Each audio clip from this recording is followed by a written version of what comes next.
Just a few months ago, I got married to the kindest man I've ever known. But our love story wasn't a simple fairy tale. There were no wicked in-laws, no dramatic family fights. No, our biggest obstacle wore a suit and tie and called himself my fiancé's boss. A man who thought belittling others made him important. A man who treated my fiancé like he was nothing more than his personal servant. And that man had no idea who I really was. But before I tell you how I turned the tables on him, I need to take you back to how I met the man I now call my husband, and how, back then, I was still hiding who I truly was. I wasn't just an ordinary woman. I was, and still am, a successful business owner. I run one of the fastest-growing stationery companies in the country. But during the time I met Ethan, I kept that hidden from nearly everyone, especially the men I dated. Why? Because I had been hurt before. More than once, men pursued me not for who I was, but for what I had. They saw the brand, the income, the ambition, and not me. So I decided for once I wanted someone who could love me even when I looked like a mess, both literally and emotionally. And oh, did Ethan meet me at my absolute worst. It was a Saturday morning. I had just pulled an all-nighter at the office working on a new product line. I was exhausted, hadn't washed my hair in days, and to top it off I wore my old, stretched-out sweatpants and a hoodie that had lost its shape years ago. No makeup. No lenses, just thick-framed glasses. I looked like a college student in the middle of exam week. I'd taken a rare day off and decided to treat myself to a lazy morning and a bunch of snacks. So I walked to the nearby convenience store and loaded up. Instant ramen. Juice boxes. Microwavable rice bowls. Chips. Basically anything carb-heavy and comforting. The plastic bag was bulging when I stepped out. I only managed a few steps before the bag gave out. Everything. And I mean everything fell to the sidewalk. Rice spilled. Soy sauce exploded. A banana rolled under a parked car. I froze in horror as several pedestrians walked by, staring. Some chuckled. Others just stepped around me. Not a single person stopped. Until I heard a voice behind me. Are you okay? Here, let me help you. I turned to see a man in a sleek navy suit, crouching beside me, already picking up juice boxes and wiping spilled sauce with a napkin. His tie was perfectly knotted, his hair neatly styled, and he looked like he had just walked out of a business meeting. I was mortified. Here I was, crouched on the pavement, greasy hair and all, while this clean-cut professional helped me scoop rice off the ground.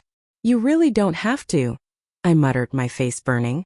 I want to, he smiled gently. It's no trouble. Then he ran into the store and came back moments later with wet wipes and a small paper bag. He handed them to me with both hands. Your hands got messy. Here. This should help. I took the wipes with trembling fingers. Something about the way he looked at me, not with judgment but genuine kindness, threw me off. Most men would have avoided a woman in my state. This man offered tissues. I stood up abruptly. Thank you. Really. I should get going now. Wait, he called out. You forgot something. He jogged a few feet and picked up a can of iced coffee I hadn't noticed had rolled away. I turned back, flustered, as he handed it to me with a sheepish smile. Thought you might need this too. I wanted to disappear. Instead, I did something even more out of character. I walked back to him, heart pounding in my chest, and asked, would it be weird if I asked for your number? Just to say thank you properly, I mean, maybe a coffee. Or dinner. He raised his eyebrows slightly, amused. Then without hesitation he pulled out his phone. Weird? Not at all. Julie, I'd be disappointed if you didn't ask. And just like that, my most embarrassing moment became the beginning of something beautiful. After that first chaotic meeting, I thought maybe Ethan would forget about me. I mean, let's be honest, I was far from graceful. Rice in my hair. Soy sauce on my sleeves. Not exactly the kind of meet-cute you read about in romance novels. But he didn't forget. He messaged me that very night. Hope your groceries made it home safely. I owe you a cleaner sidewalk next time. And somehow that message made my whole face light up. We started texting more. Sharing jokes, favorite snacks, weekend plans. And within a week, he asked me out to dinner. On our first real date, I wore something simple. Casual jeans, a soft blouse, nothing flashy. I didn't want to give away anything. Not yet. And when I saw him waiting outside the restaurant, leaning casually against the wall, wearing that same warm smile, I felt that little twist in my stomach that said this could be something. Over dinner we talked for hours. Ethan told me about his job. He was working as a junior accountant at a mid-sized stationery company. He seemed passionate but also quietly frustrated. I love what I do, he said. But sometimes it feels like the higher-ups just want someone to take orders. I nodded, biting my tongue. I knew his company. In fact, I'd met the CEO before. A self-absorbed man with a god complex who'd once asked me if I'd like to co-brand, just so he could slap his name on my designs. Instead, I asked Ethan the question I dreaded would come next. So what about you? What do you do? My stomach clenched. I could have told him the truth, that I owned HJ Stationery, a brand known for its minimalist designs and cult favorite planners among college students and young professionals, that I employed over 40 people, that I was in talks with international distributors. But I didn't. I'm a freelance designer, I replied quickly. I work on custom stationery and product mock-ups. It wasn't a total lie. I had done that before launching my company, still saying it felt like swallowing guilt. Ethan smiled brightly. That's amazing. Design work takes real skill. It's nice to meet someone in the same field. I let out a quiet sigh of relief. He wasn't suspicious. He wasn't calculating. He just looked proud of me. Over the next few months we grew close. Dates turned into weekend sleepovers. Laughter turned into late-night talks about dreams and fears. And somehow, I found myself falling in love with a man who had no idea I had a second phone for business calls, that I sometimes skipped dates to finalize product launches. He thought I was just Grace, simple, sweet Grace. And a part of me wanted to stay that way. 'Cause with him, I felt safe. But there was one moment that changed everything. It happened on an ordinary evening. We were watching a movie at his apartment, a terrible sci-fi remake, and out of nowhere he turned to me and said, I could really see myself marrying someone like you. I blinked. Really? Yeah, he said, suddenly shy. I know it's early, but you're smart. Grounded. Real. And my heart broke a little. Because the real me, the full me, was still locked behind the door I was too scared to open. Later that night, I stood in front of the bathroom mirror, staring at my reflection. Who was I trying to protect? Him or myself? I thought about telling him everything right then, but the words stuck in my throat, and instead I did something I'm not proud of. I decided to test him. A week later, over brunch, I brought it up casually. You know, I didn't grow up wealthy. He nodded. Same here. And if we ever got married, I added slowly, I'd probably need to help my parents financially, maybe even cover their living expenses. I paused, watching him carefully. There might even be some debt involved. Not mine exactly, but tied to the family. He didn't flinch. Didn't blink. Instead, he reached across the table and gently took my hand. Grace, he said, if I love you, then your people are my people. Your struggles are mine. We figure things out together. And just like that, I knew. He wasn't here for money. He wasn't here for status. He was here for me. It should have been the moment I told him everything. But I didn't. Not yet. I was so close, but I let my fear win one more time. Instead, I held his hand tighter and whispered, Thank you. A few months after that brunch, Ethan proposed. It wasn't extravagant. There were no fireworks or string quartets. Just the two of us, standing on the rooftop of his apartment building at sunset, with takeout pizza in one hand and a tiny velvet box in the other. I'll never forget what he said. I don't have much, but what I do have, my heart, my time, my life, I want to give it all to you. It wasn't a grand gesture. It was real. And in that moment I realized I didn't want to keep secrets anymore. Not from this man. But before I could tell him the truth, life threw something else in our path. His company, the mid-sized stationery firm he worked for, was planning a large-scale internal event. An anniversary dinner. Employees could bring a partner. Ethan invited me warmly, excitedly. You'll finally meet some of the people I work with, he smiled. They've heard a lot about you. I hesitated. I knew who his boss was. Mr. Hahn, arrogant, controlling, and infamous in the stationery industry for treating employees like replaceable tools. He had once tried to buy out a small brand I mentored, only to gut it and rebrand it under his own name. I had refused every partnership proposal he ever sent my way, and now he was my fiancé's boss. Still, I couldn't say no to Ethan. So I put on a simple cocktail dress, tied my hair back, and walked into that company dinner prepared to keep my identity under wraps one last time. The venue was a banquet hall, all polished silver and glass chandeliers. Ethan held my hand as he introduced me to his colleagues, smiling proudly. And for a while everything felt fine. Until he showed up. Mr. Han.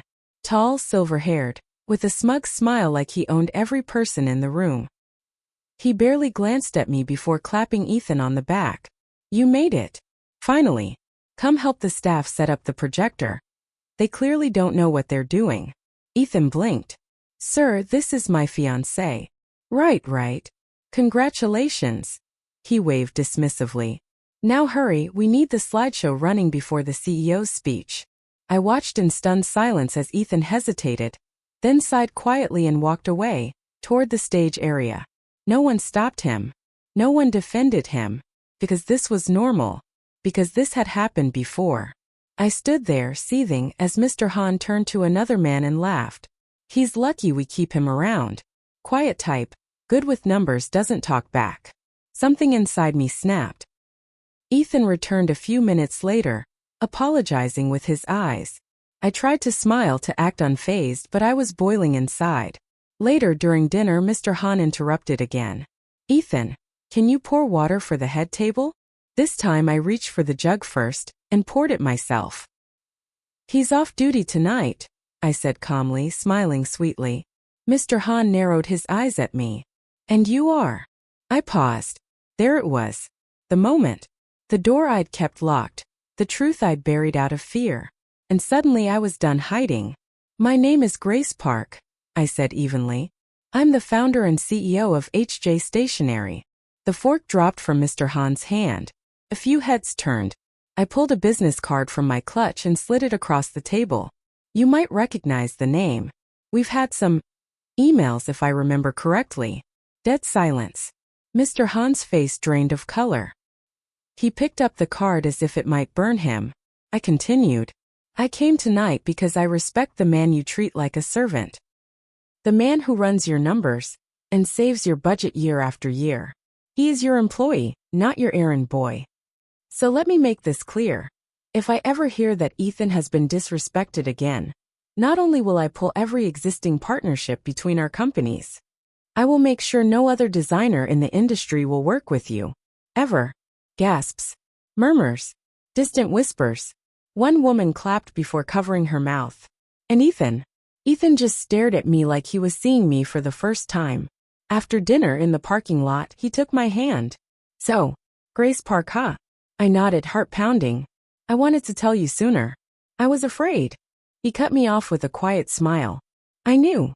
I blinked. "You what?" "I knew weeks ago. Someone mentioned HJ in a meeting. I saw a photo in a magazine. I just didn't say anything. Because I wanted you to tell me when you were ready." I didn't know whether to laugh or cry. Instead, I kissed him under the stars beside his beat-up car and whispered, "I'm ready now." After that night, things changed. Not between Ethan and me. No, we were stronger than ever. But word about what happened at the company dinner spread like wildfire. It didn't take long for Mr. Han's mask to slip publicly. I started getting emails. From his staff. From designers. From distributors. Some thanking me. Some asking for help. Others just wanting to be heard. And Ethan? He was caught in the middle of it all. A few days after the dinner, he walked into our apartment looking drained. He tossed his bag on the couch and sat beside me in silence. I didn't press him, not yet. I just placed a warm cup of tea in his hands and waited. Eventually, he said, "They're treating me differently at work." I tensed. "Worse?" "No," he said, half laughing. "That's the weird part. They're being overly nice. Like they're afraid I'll report them to you." I smirked. "You should report them to me." "That's not the point, Grace," he said gently. "I don't want to be treated better because of who you are. I just want to be treated fairly." That hit me. Because I knew exactly what that felt like. That night, after dinner, I sat Ethan down on the living room floor, the same spot we used to build IKEA shelves together and argue over which way the instructions went. I took a deep breath. Ethan, can I tell you something I've never told anyone? He nodded without hesitation. Of course. And for the first time I let it all out. I told him about the first man I ever loved, who dumped me the second he found out I didn't come from money, about the boyfriend who cheated, not because I wasn't enough but because I made more than him and he couldn't handle it, about the friend who pretended to support me, only to steal my design and sell it under someone else's name, about the long nights building my company from scratch, sleeping on an office floor, eating instant noodles for dinner, chasing every invoice just to make rent, and about the day I signed my first big deal, alone in a coffee shop, with no one to call, no one to celebrate with because I didn't trust anyone to see all of me. I looked down at my hands. That's why I lied, I whispered. I wasn't trying to manipulate you. I just didn't know if you'd still see me the same way. Ethan reached across and took my hands in his. Grace, he said, I don't love you because of your job. I love you despite everything you've been through, and because of the person you've become through it. I felt my eyes sting. He continued, you don't have to carry it all alone anymore. Okay? You don't have to shrink yourself to make me comfortable. We're partners. We built from here. Together. That weekend I returned to my office, not just as the CEO of HJ Stationery, but as someone unafraid to be seen. I redesigned the company's about page. I included our full story, how we were founded, the struggles, the triumphs, and a note at the bottom, led by a woman who no longer hides her voice, and supported by a man who helped her find the courage to use it. A week later, Ethan gave his notice. It's time, he said, to work with people who value me, not people who fear you. I offered him a role at HJ, but he politely declined, and I respected that. Instead, he took a consulting role with a smaller startup I'd recommended, a team that actually wanted his ideas, not just his spreadsheets. And for the first time in years, we both felt free. The night before our wedding, we sat on the floor of our nearly empty new apartment, pizza boxes around us, champagne in paper cups. And I looked at him and asked, if I hadn't spilled that bag of groceries, do you think we still would have met? He grinned. Grace, I would have found you somehow, even if it meant pretending to drop my own groceries just to get your attention. We laughed so hard we cried, not because it was funny, but because we had survived and built something real. The morning of our wedding, the skies were clear, almost suspiciously perfect. I stood in front of the mirror in my bridal suite, my makeup barely holding back the shimmer of tears. Not because I was nervous, not because I doubted anything, but because for the first time in years, I didn't feel like I was pretending. I was Grace Park, a woman in love, a woman who had stopped apologizing for her ambition, her resilience, her truth.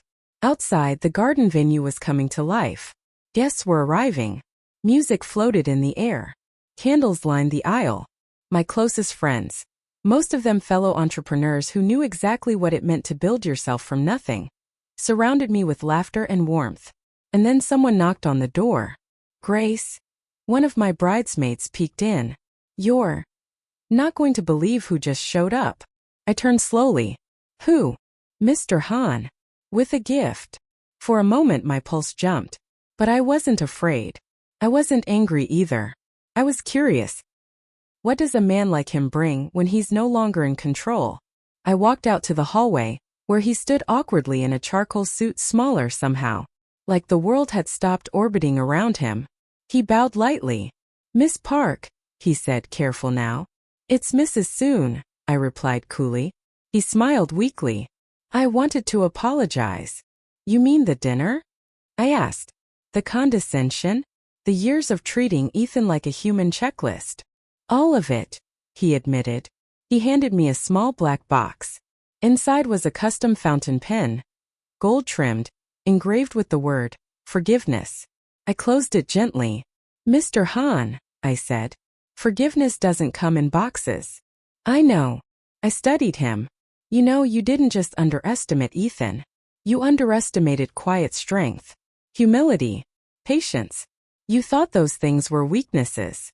They're not, I added. They're the reason I'm marrying him today. He lowered his gaze, nodded once, and left without another word. And that, in the end, was enough. The ceremony was everything I dreamed it would be. As I walked down the aisle, Ethan looked at me like he was seeing light for the first time. Like I was the sunrise after years of gray. And in that moment I remembered everything. The spilled groceries. The first date. The lies I told to protect myself. The truth that brought us back together. And now a vow that was finally fully honest. Ethan, when I met you I was hiding. I didn't think someone could love all of me. Especially the messy, loud, ambitious parts. But you didn't just accept those parts. You held them. You honored them. You celebrated them. Today I promise to never hide again. I promise to walk beside you, not in fear, not in silence, but in truth. You saw me when I was trying not to be seen. And now I see us, our future, our life, with complete clarity. That night, as we danced under string lights and moonlight, I whispered in Ethan's ear, "You married a CEO. How does it feel?" He grinned, spinning me once before pulling me close. "I married the woman I love. Everything else is just a bonus." Mr. Han resigned 3 months later. The company faced multiple internal complaints. Some of the employees I'd met at that infamous dinner now work at HJ Stationery. Thriving, respected, empowered. Ethan's new job? He's CFO now. Not because of me, but because he earned it.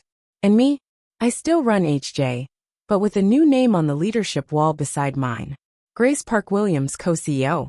Because in love, just like in life, we rise better, higher, stronger together. He treated my fiancé like a servant, until I revealed I was the CEO who could end his empire. I hid my power to protect my heart, but in the end, love gave me the courage to be seen.